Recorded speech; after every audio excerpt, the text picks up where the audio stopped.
Ya, Assalamualaikum warahmatullahi wabarakatuh. Kenalkan, nama saya Irfan Sudin, NRP53.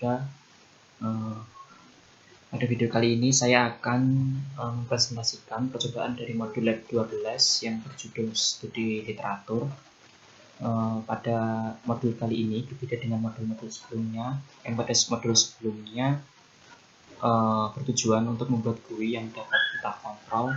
Namun pada modul lab 12 ini nantinya tidak membuat GUI, tapi diberikan beberapa pertanyaan. Nah, nantinya akan saya jawab dan jelaskan pada slide ini. Nah, langsung ke slide berikutnya. Nah, tujuan dari percobaan dari modul lab ini adalah kita dapat mengetahui teknik antarmuka yang menggunakan standar selain RS232.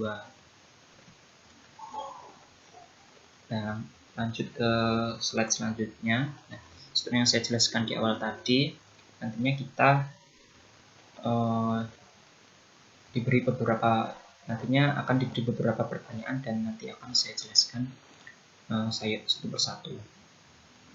Pertanyaan pertama, buatlah tabel untuk membandingkan standar RS232, RS422 dan RS485. Nah, ternyata ada standar lain yang selain RS232, yaitu RS422 dan RS485. Dan apa perbedaannya dan digunakan pada keadaan yang seperti apa. Nah, langsung ke slide selanjutnya. Nah, berikut ini adalah tabel perbandingan yang sudah saya gabungkan dari beberapa informasi yang saya dapatkan, yaitu ada beberapa parameter perbedaan antara RS232, RS422 dan RS485. Parameternya antara lain transmission modenya, maksimal koneksinya, maksimal transmission rate, maksimal panjang kabelnya, kemudian operation modenya seperti apa, kemudian features-nya, point to point atau master slave-nya, kemudian logic 0-nya itu berapa, logic 1-nya berapa, dan pin koneksinya itu seperti apa.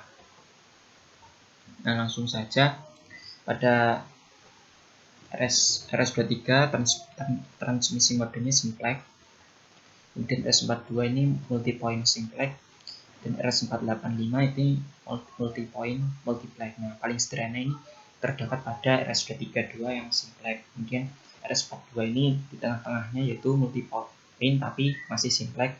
Kemudian RS485 ini multiplex tapi sudah multiplex. Kemudian maksimal koneksinya pada RS232 ini menggunakan satu driver dengan hanya dapat dihubungkan dengan satu receiver saja. Nah, untuk RS422 ini menggunakan satu driver dan dapat digunakan maksimal koneksi 10 receiver, 10 penerima. Kemudian pada RS485 bisa menggunakan 32 driver dan bisa dikoneksikan ke 32 receiver. Nah, terlihat pada maksimal koneksi, perbedaan pada maksimal connection ini yang paling dapat digunakan pada device yang banyak itu digunakan untuk standar RS485. RS422 ini di tengah dengan 1/10 receiver, dan RS232 ini hanya 1/1 receiver. Kemudian ada maksimal transmission rate-nya untuk RS232 ini hanya dapat mentransmisikan sebesar 20 KB per second. Pada RS422 mencapai 10 MB per second. Pada RS485 sama dengan RS422 yaitu 10 MB per second. Kemudian pada maksimal panjang kabelnya untuk RS232 ini mencapai maksimal panjang kabelnya yaitu 15 meter. RS422 ini 1200 meter atau 1,2 km. RS48 sama 1,2 km. Nah, untuk mode operasinya RS232 ini menggunakan single ended.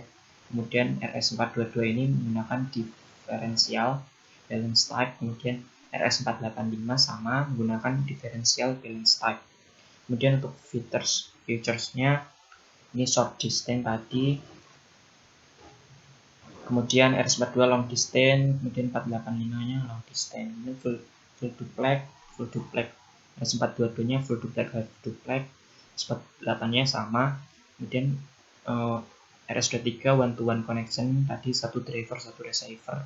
Kemudian RS422 one to n connection, satu driver sampai 10 receiver.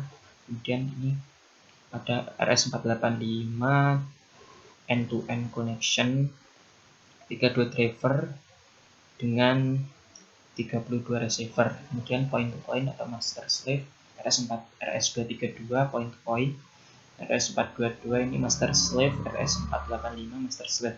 Kemudian untuk logic nolnya yaitu pada tegangan antara 5 volt sampai 15 volt. Kemudian pada RS422 ini logic nolnya antara 2 volt sampai 6 volt. Kemudian pada RS485 logic nolnya pada 2 volt sampai 6 volt. Kemudian pada logic 1 RS232 ini pada tegangan min 5 volt sampai min 15 volt. Kemudian pada RS422 logic satunya pada tegangan min 2 volt sampai min 6 volt. Kemudian pada RS485 logic satunya pada min 2 volt sampai min 6 volt. Kemudian pin koneksinya yaitu pada RS32 ada TX, RX, RTS, GTS, DTR, DSR, DCD, dan ground. Kemudian pada RS422 ada TXA, TXB, RXA, RXB, dan ground. Pada RS485 ada data A, data B, dan ground. Nah, ini merupakan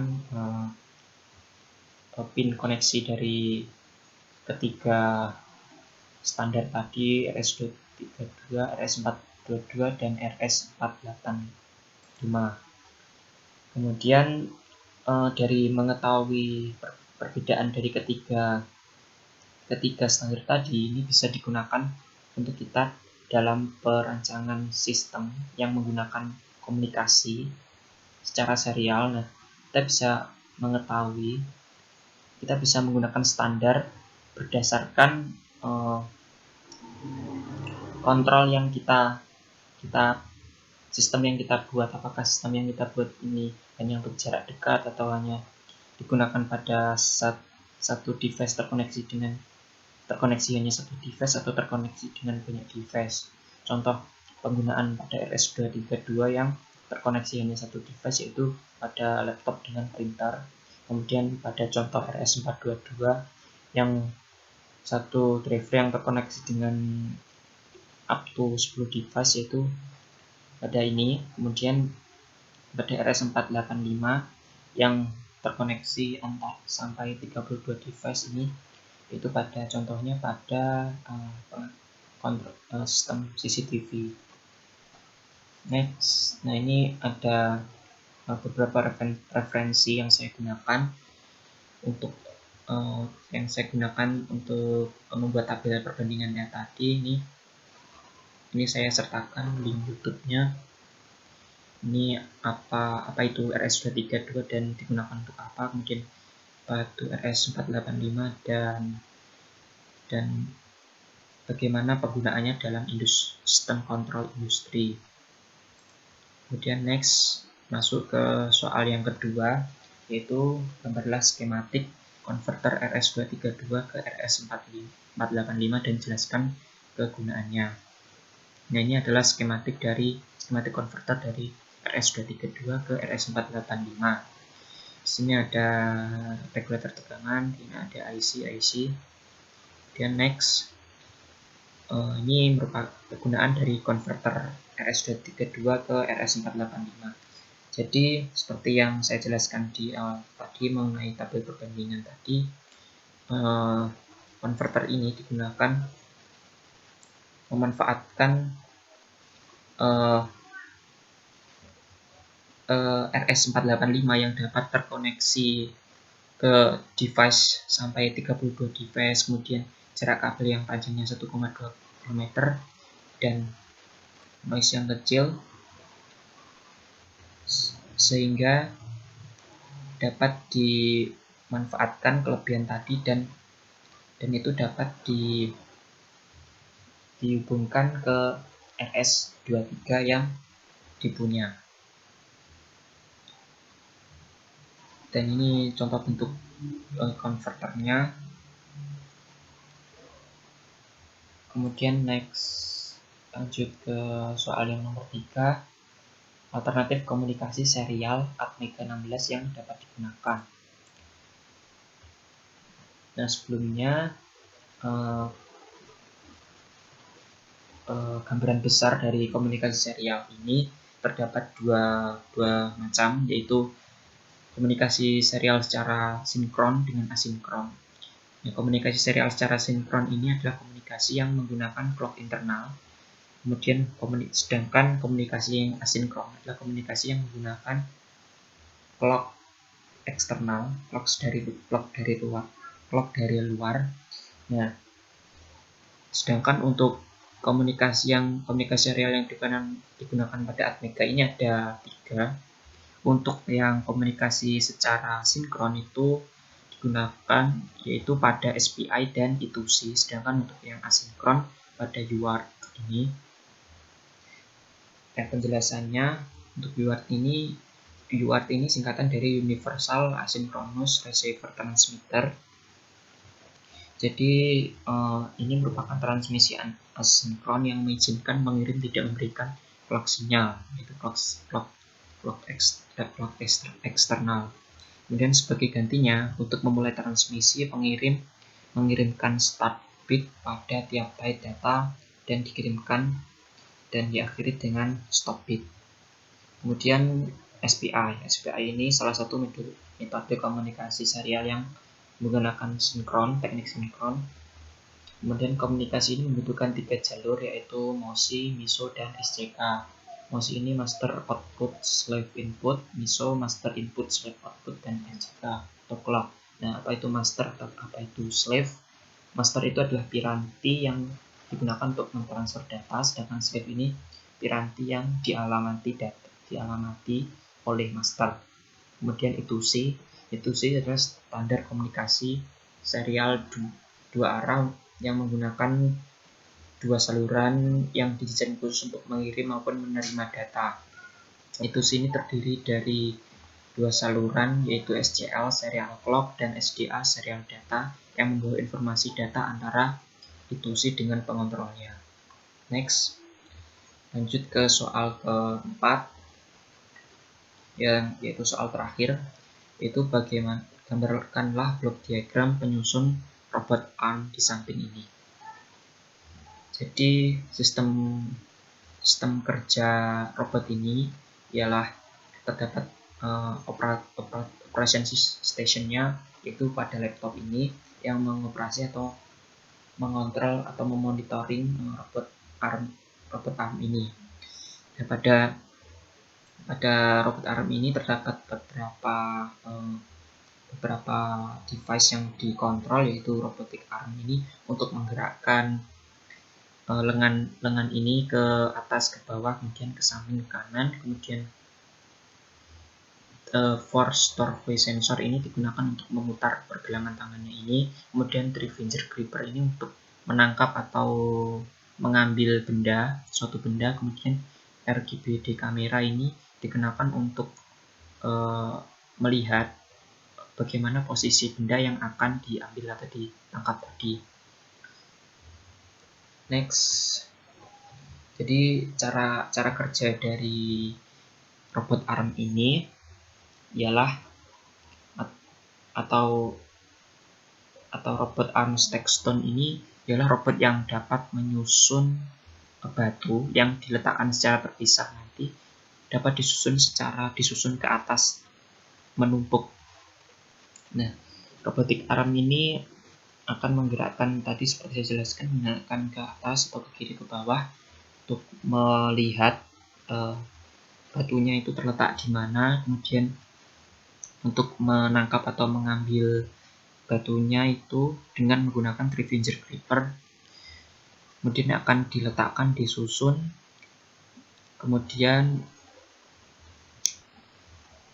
RGBD kamera ini untuk mengetahui ketika batu ini ditumpuk posisi yang seperti apa supaya batu yang ditumpuk tadi tidak jatuh.